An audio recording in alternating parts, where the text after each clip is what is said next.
Oke, baik, sebelum kita mendengarkan uraian firman Tuhan, kita akan masuk di dalam doa. Kembali kami bersyukur kepada Engkau Tuhan, kalau pada kesempatan ini kembali kami boleh ada bersama-sama, bersekutu bersama, menaikkan puji dan syukur kami akan kebaikan Tuhan dalam hidup kami. Dan kami juga boleh kembali akan diingatkan oleh firman-Mu.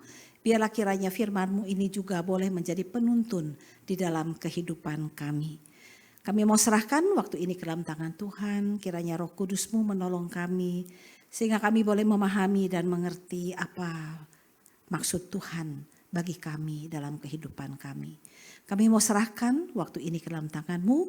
Di dalam nama Tuhan Yesus kami berdoa. Amin. Baik Bapak Ibu. Bersama-sama kita akan merenungkan bagian firman Tuhan yang tadi sudah dibacakan ya. Ada 3 bagian firman Tuhan yang boleh kita dengarkan tadi. Baik dari Maleaki, Ibrani, dan kemudian dari Lukas. Dan saya mengambil tema untuk renungan kita pada pagi hari ini. Tuhan datang untuk menyucikan dan membebaskan umatnya ya. Nah, di dalam kehidupan kita seringkali berdoa dan mengatakan kepada Tuhan, Tuhan datanglah, ya, mari, ya, dekat-dekat dengan aku, ya. Tapi kadang-kadang kita juga berdoa kan seperti itu, Tuhan datanglah. Tapi pertanyaannya adalah, apakah kita ini sungguh-sungguh siap kalau Tuhan benar-benar datang?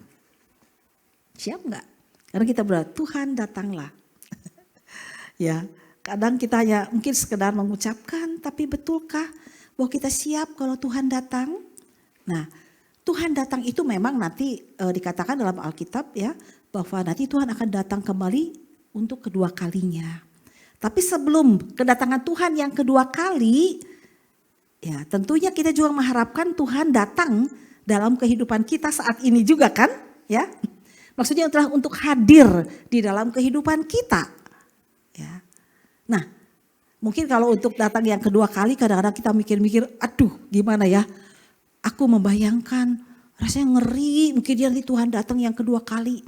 Karena itu adalah kesudahan daripada zaman ini. Ya. Tapi udahlah, itu mah di luar pemikiran kita kan. Ya, kita gak tahu Tuhan kapan datang begitu kan yang kedua kali. Bahkan katanya hanya Bapa aja yang tahu. Jadi kita gak usah mikir-mikir begitu. Tapi yang sekarang adalah saat ini. Ya, bagaimana Tuhan itu hadir di dalam kehidupan kita.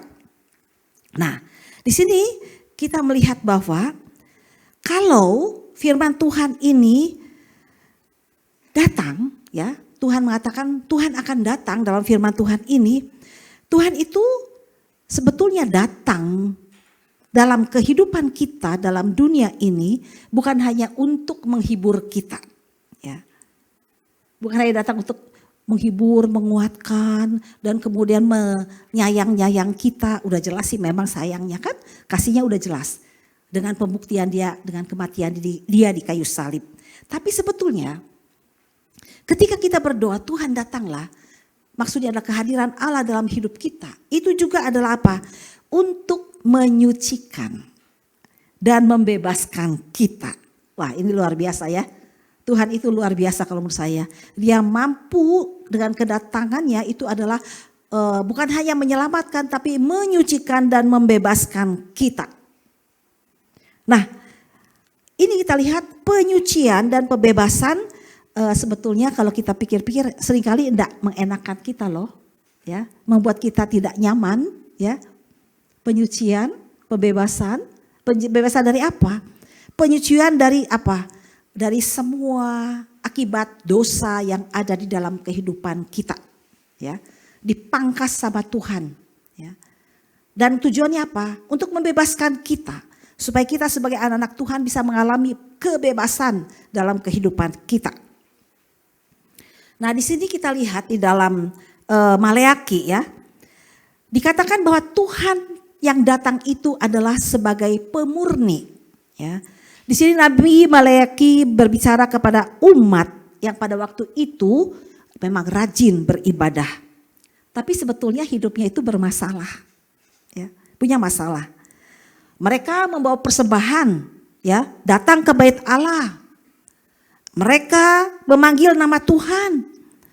Namun pada saat yang sama, mereka melakukan hal yang tidak sesuai dengan apa maunya Tuhan. Yaitu apa? Mereka berlaku tidak adil, ya, dan bahkan menindas orang lemah, dan kemudian memanipulasi kebenaran, ya, dan kemudian hidup dalam kemunafikan rohani, ya. Itulah kondisi yang ada pada waktu itu. Dan kemudian Tuhan berkata, ya, sesungguhnya aku menyuruh utusanku dan Tuhan yang kamu cari itu akan datang ke baitnya, ya. Jadi diingatkan Tuhan akan datang ke baitnya, hadir di baitnya. Nah, ini kelihatannya bagus ya, Tuhan hadir, begitu kan? Nah, tapi ayat berikutnya mengatakan apa? Siapakah yang dapat tahan akan hari kedatangannya? Siapa yang tahan, ya? Tuhan digambarkan dalam ayat yang tadi kita baca di dalam Maleakhi, Tuhan digambarkan sebagai api tukang emas, ya, sebagai sabun pencuci. Maksudnya apa? Api itu bukan untuk menghancurkan emas loh. Kalau kita lihat ya, pergi ke tempat ininya emas ya, apa namanya itu ya? Apa? Peleburan ya. Nah di situ bukan untuk menghancurkan emas, tapi apa? Ya, untuk membakar kotorannya, ya, kotorannya dibuang, begitu kan? Gimana tuh ya? Terus sabun bukan untuk merusak kain, tapi apa? Untuk membersihkan noda yang melekat, benar nggak? Sabun itu untuk noda yang melekat, itu Tuhan bersihkan. Nah jadi itulah Tuhan mengatakan seperti itu. Kalau Dia datang ingat, ya. Aku datang bukan menyatakan menghibur-hibur kamu. Aku juga mau memurnikan kamu. Begitu loh. Nah itu. Nah di dalam kehidupan kita, kadang kita berkata Tuhan datanglah. Ingat, Tuhan bukan hanya sebagai memberikan kekuatan pada kita, sebagai penghibur kita, tapi Dia datang memurnikan kita juga. Ya, memurnikan kita. Jadi kalau kayak emas itu, ya, dalam peleburan itu, wah, sampai ditemukan emas yang betul-betul murni gitu ya, kotorannya semua dibuang, ya, sabun juga kita kucek gitu kan ya kalau nyuci baju kan, supaya apa? Kain kita jadi bersih. Nah, kita juga kehidupan kita sebagai manusia berdosa, banyak hal-hal yang tidak baik dalam hidup kita kan akibat dosa, ya. Dan Tuhan datang bukan hanya menyelamatkan, tapi untuk memurnikan kita. Apa yang tidak baik yang ada dalam kehidupan kita, Tuhan itu bilang aku akan memurnikan kamu loh, ya. Dari semua kotoran-kotoran yang melekat, dari segala sifat-sifat yang tidak baik, karakter yang tidak baik, pikiran yang tidak bagus, perasaan yang tidak baik, tingkah laku yang tidak bagus, Tuhan bilang aku akan murnikan, ya. Semuanya akan dibersihkan, ya. Dan itu tidak enak, makanya saya bilang Tuhan datang juga membuat kita tidak enak, ya. Karena apa?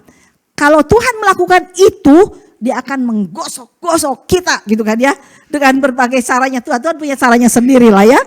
Mungkin melalui persoalan-persoalan dalam kehidupan kita, melalui masalah yang Tuhan izinkan, ya. Jadi atau melalui penderitaan yang Tuhan izinkan untuk kita alami dalam kehidupan kita. Kadang-kadang banyak orang mengeluh, kenapa Tuhan aku mengalami hal yang seperti ini Tuhan?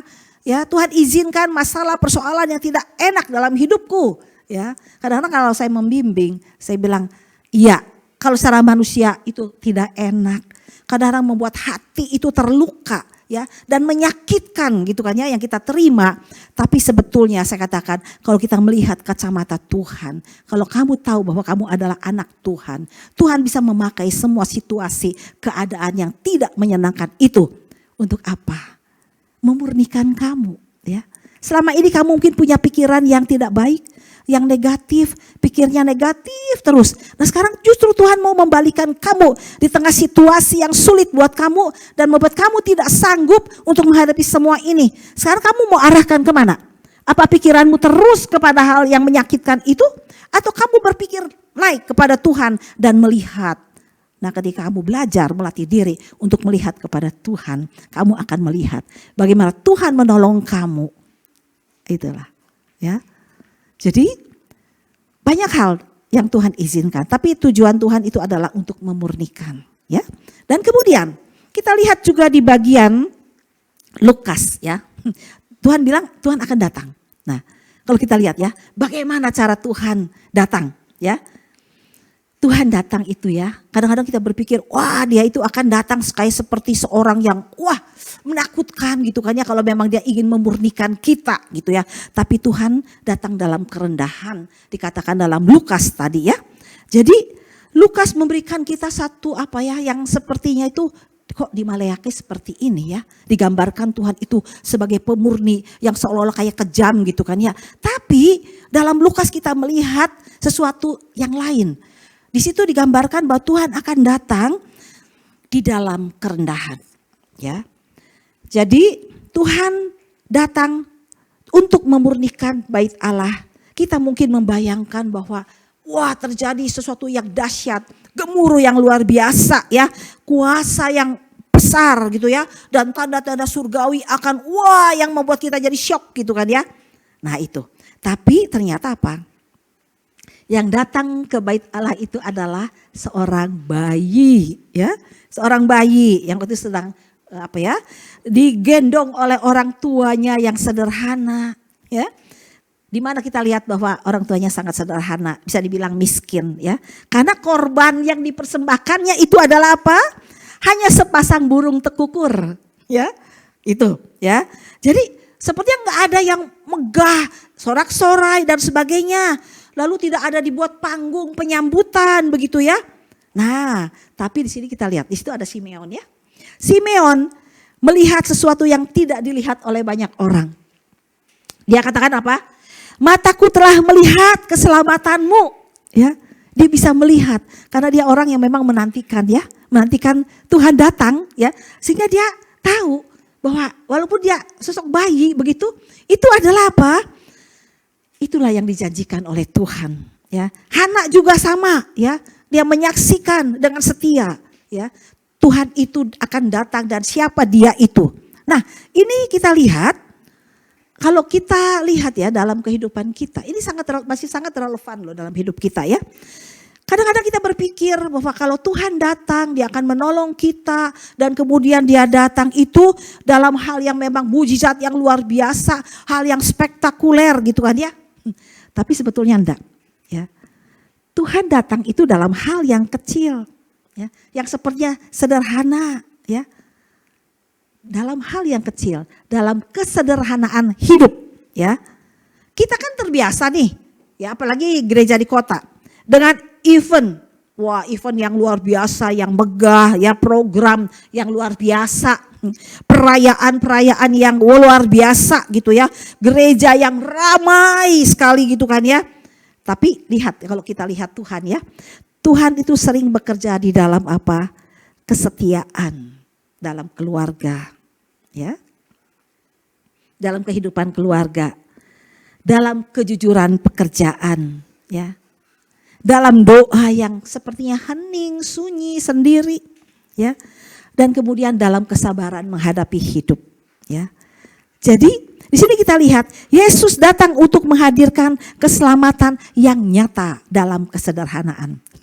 Jadi kalau kita mau lihat Tuhan yang hadir, Tuhan yang datang, itu bukan dalam hal yang luar biasa, pertolongannya yang tiba-tiba geleduk gue datang ya, itu apa itu? Oh Tuhan, aku lagi sulit duit gitu kan ya. Lalu datang 1 M untuk kita, blek di depan mata kita. Wah, baru kita lihat, wah Tuhan itu sungguh luar biasa. Dia itu nyata di dalam hidup saya. Enggak begitu ya. Tapi dalam hal-hal kesederhanaan dalam hidup kita, kita bisa melihat Tuhan itu memang hadir dalam hidup kita. Melalui masalah-masalah yang Tuhan perhadapkan dalam keseharian kita, dalam hidup kita. Pernah enggak kita ingat bahwa Tuhan itu sudah datang dan ada, hadir dalam kehidupan kita. Jadi maksud saya adalah bahwa kalau kita ingin melihat Tuhan hadir itu ya, sekarang sering kan kita ucapkan Tuhan datanglah, Tuhan hadir dalam hidupku. Tuhan udah hadir di dalam kesederhanaan, dalam setiap masalah, persoalan yang kecil, yang besar dalam kehidupan kita, Tuhan itu ada, begitu. Ya. Nah, tapi mengapa ya kok seperti itu? Tuhan itu datang, ya, hadir dalam hidup kita, bahkan dia itu menjadi manusia, ya. Kenapa dia datang? Nah, ini di Ibrani dijelaskan, ya. Supaya ia oleh kematiannya memusnahkan dia yang berkuasa atas maut dan membebaskan mereka yang seumur hidupnya berada dalam perhambaan oleh ketakutan akan maut. Ya, kalau kita lihat ya, dalam kehidupan kita sekeliling kita, banyak orang yang kelihatannya sukses. Wah, luar biasa ya. Sepertinya dia menghasilkan banyak, produktif ya, sibuk, lalu kerohaniannya juga sangat religius ya. Tapi Bapak Ibu, kalau kita melihat ya, kedalaman hatinya mungkin dari luar tidak kelihatan, tapi sebetulnya dia apa? Ada suatu mengalami ketakutan akan rasa gagal, gitu kan ya. Takut akan kehilangan, takut sakit, bahkan takut mati. Ya kan? Ya. Nah itu.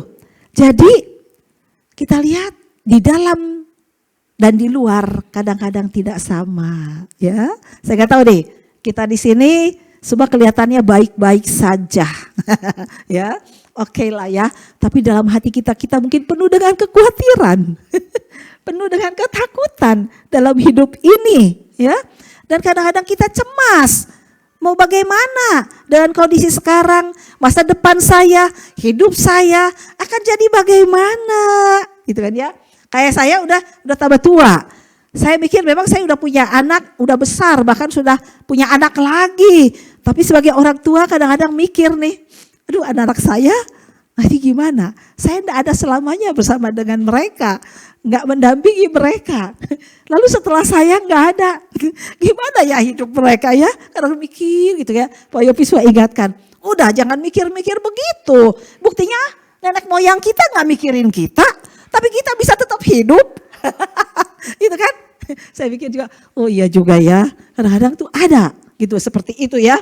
Nah, di sini kita lihat apa?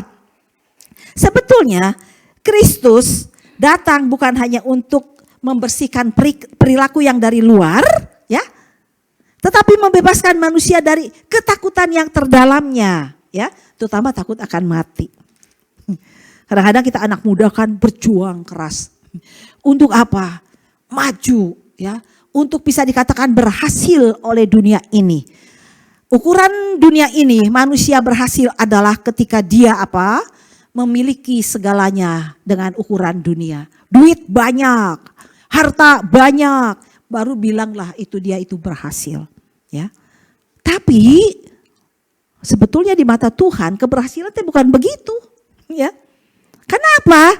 Karena semua apa yang ada di dunia ini harus ditinggalkan, ya kan? Enggak akan kita bawa, ya. Enggak akan kita bawa, enggak. Ya. Makanya kadang-kadang saya berpikir, iya. Dan Pak Yopi saya suka ngobrol, iya sih. Ya udah, jadi hidup ini tantangan mah boleh aja ada. Tapi kan kenapa kita harus takutkan dan khawatirkan? Karena semuanya itu akan kita tinggalkan. Jadi hidup ini apa? Nikmati aja. Apa yang masih bisa kita makan, apa yang masih bisa kita kerjakan, gitu kan ya. Jadi jangan terlalu mikir terlalu banyak, begitu. Karena semuanya bersama dengan Tuhan. Nah itu ya. Nah itu, tapi banyak orang yang seperti itu, ya. Nah di sini memang Tuhan Yesus itu menjadi imam besar ya dalam Ibrani itu, yang berbelas kasihan, Allah yang mengerti luka manusia, juru selamat yang hadir di tengah penderitaan, begitu, ya. Tapi satu sisi Tuhan juga adalah pemurni kita, pembebas kita, ya. Jadi maksudnya adalah begini, Tuhan datang untuk menyelamatkan, itu udah jelas ya. Dan kemudian Tuhan datang itu adalah untuk memurnikan kita, ya. Jadi maksudnya memurnikan kita dari hal-hal yang tidak baik, yang seperti dalam Yohanes itu kan, semua Tuhan tuh pokok anggur, kita ranting-rantingnya. Kalau ranting yang tidak bagus, yang tidak baik, potong supaya apa? bisa berbuah lebat begitu ya. Tapi proses pemotongan itu nggak enak, sok dijamin. Ya, tidak mengenakan kita. Apa yang sedang terjadi dalam hidup Bapak Ibu Saudara sekarang yang menjadi pemikiran kita terus gitu ya, yang susah. Ingat, itu Tuhan sedang memotong ranting yang tidak berguna yang ada dalam kehidupan kita. Membersihkan kita supaya kita berbuah banyak. Dan Tuhan itu bukan hanya bisa seperti itu, ya, memangkas kita, ya, dengan cara memurnikan kita dengan cara memangkas hal-hal yang tidak baik yang ada dalam hidup kita. Luar biasanya, Tuhan mampu membebaskan kita. Membebaskan apa yang tadi dibilang? Dalamnya kita. Membebaskan kita dari semua ikatan, ya, yang ada dalam hati kita. Apa yang mengikat kita? Ketakutan, kekhawatiran, cemas, ya. Semua apa yang kita ada dalam pikiran kita. Tuhan bilang, aku akan membebaskan kamu dari semua ketakutanmu, dari segala kekhawatiranmu. Aku sanggup gitu. Tapi melalui proses pemurnian yang Tuhan kerjakan dalam hidup kita. Aduh, gak enak. Karena kita harus jungkir balik dan katakan, Tuhan ampun, Tuhan ampun. Udah gak mau bandel lagi Tuhan. Aku mau taat, aku mau taat. Tuhan bilang, kamu tuh khawatir terus. Aku bilang jangan khawatir. Kan kalau kamu khawatir kan malah kamu jadi stres gitu kan. Ya, Tuhan bilang jangan, percaya sama saya. Susah Tuhan. Lalu Tuhan bilang, kamu belajar mengampuni orang yang menyakiti kamu. Aduh Tuhan, gak bisa Tuhan. Akhirnya akibatnya kamu begini. Kamu sendiri yang susah, kamu yang stres. Gitu kan ya. Tuhan bikin itu terus. Ada sesuatu hal yang mengikat di hati kita yang belum kita lepaskan. Tuhan akan terus mengejar itu. Untuk apa? Memurnikan kita dan membebaskan kita. Betul? Coba. Terasa sakit. Ya, terasa sakit. Tapi Tuhan kerjakan. Karena Dia sayang kepada kita. Dia ingin supaya kita itu menjadi anak-anak Tuhan. Yang memang apa ya. Yang tidak berguna itu tidak ada dalam hidup kita. Dan membebaskan kita dari hati yang memang tidak perlu kita simpan dalam diri kita. Tujuannya Tuhan katakan supaya kita bisa berbuah banyak. Ya. Yang kita pikirkan adalah bagaimana kita berbuah banyak itu adalah dalam hidup kita bisa menampilkan tentang siapa itu Yesus itu dalam kehidupan kita. Sehingga banyak orang mungkin yang bisa datang kepada Dia. Begitu. Itu sebenarnya tugas yang Tuhan beri dalam hidup kita. Itu yang utama yang Tuhan berikan kepada kita. Cari duit kudu ya, harus ya. Karena orang malas Tuhan bilang jangan makan. Itu udah memang tanggung jawab kita. Tapi tujuan kita ada di dunia yang utama sebetulnya adalah itu. Makanya Tuhan akan terus bekerja dalam hidup kita untuk memurnikan dan membebaskan kita dari semua hal yang tidak berguna yang ada dalam kehidupan kita. Sehingga apa yang harus kita buat dan lakukan dalam hidup ini? Ya, kita harus belajar. Pertama, biarkanlah dengan hati rela Tuhan menyucikan hidup kita. Ya, sehingga ibadah kita itu bukan hanya sekedar rutinitas, ya. Tapi kehadiran Tuhan itu sungguh mengubah cara hidup saya. Cara kita bekerja. Ya, cara kita belajar, cara kita berbicara, cara kita memperlakukan sesama, cara kita menggunakan uang, dan cara kita mengelola emosi kita. Ya, saat semuanya baik kita emosi kita bagus, tapi saat kita semua ada yang tidak baik kita langsung emosi, marah-marah. Nah itu, kita harus belajar untuk mengelola. Ya, kemudian yang kedua, sambut Tuhan dalam kesederhanaan sehari-hari. Ya. Jangan menunggu pengalaman rohani yang luar biasa. Ya. Tuhan sering hadir justru dalam apa? Kesetiaan dalam kehidupan berkeluarga, rumah tangga, suami dan istri, ya. Dalam kesetiaan gitu kan ya. Saya ini dengan Pak Yopi kepalanya kan enggak sama. Ya, beda, misah kepalanya. Kadang-kadang beda pendapat kan? Ada. Tapi itu sesuatu hal yang memang kenyataan. Tapi bukan berarti kita itu kemudian saling membenci gitu kan ya. Tapi kita tetap setia untuk melakukan apa yang Tuhan katakan. Terima dan ampuni gitu kan. Jangan menyimpan kekesalan, kejengkelan terhadap pasangan kita gitu kan ya. Nah itu seperti itulah ya. Itu Tuhan tuh bekerja di situ. Menolong kita untuk mengampuni begitu kan. Nah itu ya. Memang kayaknya gampang tapi kita harus melatih diri seperti itu ya. Jadi memang kalau saya mah Pak Yopi udah 70, saya udah 65. Jadi udah 30 berapa ya? 38 tahun ya menikah. Ya, masih terus belajar, begitu kan ya? Terus belajar. Tapi ya karena ingat firman Tuhan, oke lah. Ketika sedang jengkel, kesel, Tuhan bilang, kamu harus belajar untuk bisa menerima, mengampuni. Oke Tuhan. Tapi kalau dulu mah hesenya, sekarang mah ya puji Tuhan lah, Tuhan sudah mengajar banyak. Ya puji Tuhan dengan kekuatan Tuhan lah ya dimampukan begitu kan. Kemudian dalam kejujuran di tempat kerja begitu kan ya. Kemudian yaitu dalam kita berdoa ya. Nah itu seperti Simeon dan Hana ya.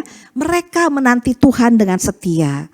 Bukan mencari-cari sensasi, tapi mengenali Tuhan saat ia datang. Jadi kita perlu juga ya setia untuk tetap menantikan Tuhan dalam arti kalau ada hal-hal yang memang mengganggu hidup kita. Walaupun pertolongan belum muncul, kita percaya Tuhan ada bersama dengan kita ya. Dalam kehidupan sehari-hari kita tuh Tuhan hadir dalam hidup kita. Ketika kita gak punya duit pun Tuhan hadir, ada. Dan kita berdoa Tuhan tolong. Ya, Tuhan tolong gitu. Kemudian yang ketiga, nikmatilah hidup dalam kebebasan anak-anak Allah. Seringkali kita sebagai anak Tuhan, kita tidak menikmati hidup dalam kebebasan sebagai anak-anak Tuhan. Tapi ya ini berita baiknya adalah Tuhan sanggup ya. Kristus membebaskan kita dari ketakutan akan masa depan. Ya, itu ingat, yang masih khawatir akan masa depan. Ingat, Tuhan sanggup ya. Dan dia bisa membebaskan kita dari perasaan itu. Ya kenyataan tetap harus kita terima. Kalau kita gak punya duit, ada masalah, kita terima. Tapi hati kitanya ini Tuhan sanggup untuk membebaskan kita dari ketakutan itu. Rasa bersalah yang mengikat kita. Siapa yang masih hidup dalam rasa bersalah, Tuhan sanggup untuk membebaskan kita dari rasa bersalah ya. Kemudian tekanan untuk selalu sempurna. Aku pengen baik terus Tuhan. Enggak ada salahnya. Enggak ada orang yang akan mengkritik aku. Enggak bisa ya. Karena kita ini adalah orang yang berdosa. Penuh dengan kekurangan. Jadi ya kita harus menerima apa adanya kita. Sambil kalau ada yang kita bisa perbaiki, perbaikilah. Ya. Jadi kita bukan perbudakan citra diri. Supaya aku ini jadi begini supaya orang puji aku, supaya kita jadi orang terkenal. Enggak. Kita jadi orang bebas ya. Karena kita sudah memiliki Yesus yang membebaskan kita ya. Jadi apalagi yang mau kita cari ya. Yang penting adalah kita dalam hidup kita tertuju kepada Dia dan melakukan kira-kira apa Tuhan yang bisa aku buat untuk Tuhan. Jadi sekarang pertanyaannya, apakah kita sungguh-sungguh menginginkan Tuhan datang? Ingat, Dia akan memurnikan kita, tapi Dia akan membebaskan kita juga dari semua hal yang mengikat kita. Jika kehadirannya berarti penyucian hidup kita nggak usah takut ya.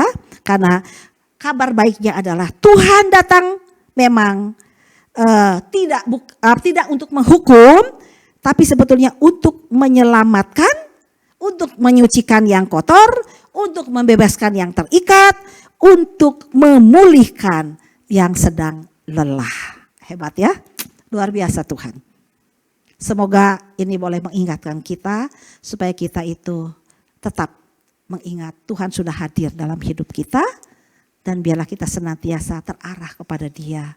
Dan kalau Tuhan sedang memurnikan kita, terima dengan sukarela.